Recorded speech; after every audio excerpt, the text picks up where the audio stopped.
Donc, pardonner à l'autre est indispensable à la fois pour recevoir aussi le pardon de Dieu, hein, et aussi pour vivre dans la paix et dans la joie, hein.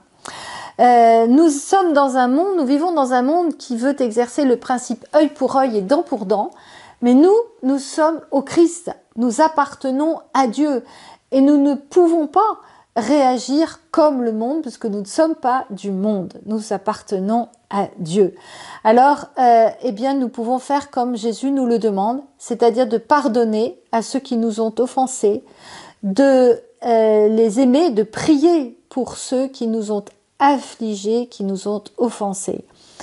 Alors, c'est intéressant de regarder les conseils que Sainte Faustine nous livre dans ses écrits et ce que Jésus lui dit aussi. Sainte Faustine encourage. Nous ressemblons le plus à Dieu lorsque nous pardonnons à notre prochain. Dieu est amour, bonté et miséricorde. Ou bien encore, celui qui sait pardonner se prépare de nombreuses grâces de la part de Dieu. Chaque fois que je regarderai la croix, je pardonnerai sincèrement. Voilà un moyen que Sainte Faustine nous donne, c'est-à-dire de regarder Jésus crucifié, de regarder Jésus cloué sur la croix, de l'entendre dire à son Père, « Père, pardonne-leur, ils ne savent pas ce qu'ils font. » C'est tellement fort cette parole et moi je l'ai souvent pensé, prié à propos de personnes qui m'ont offensé, qui m'ont blessé. Père, pardonne-leur, ils ne savent pas ce qu'ils font. Et là, on retrouve la force et on est en capacité de passer par-dessus l'offense et de continuer notre route.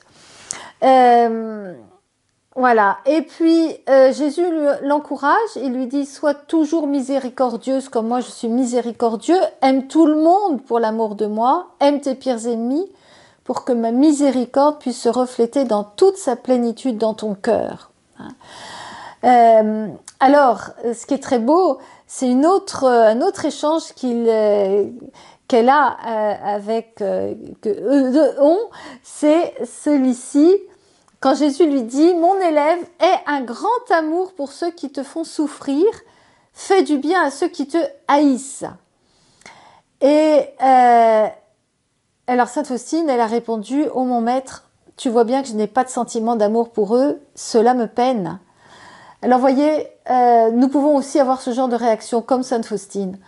Alors attends, tu veux que j'aime celui qui m'a fait tant de mal? C'est quand même compliqué, c'est quand même difficile, c'est dur, Seigneur. Et Jésus lui répond, le sentiment n'est pas toujours en ton pouvoir, tu reconnaîtras que tu as de l'amour lorsqu'après avoir éprouvé des contrariétés, des contradictions, tu ne perds pas ton calme, mais tu pries pour ceux qui t'ont fait souffrir et tu souhaites leur bien. Voilà, je trouve que dans cet échange entre Jésus et Sainte Faustine, nous avons une clé extraordinaire aussi. Le sentiment n'est pas toujours en ton pouvoir, voilà, mais tu reconnaîtras que tu as de l'amour lorsqu'après avoir éprouvé des contrariétés, des contradictions, tu ne perds pas ton calme, mais tu pries pour ceux qui t'ont fait souffrir et tu souhaites leur bien.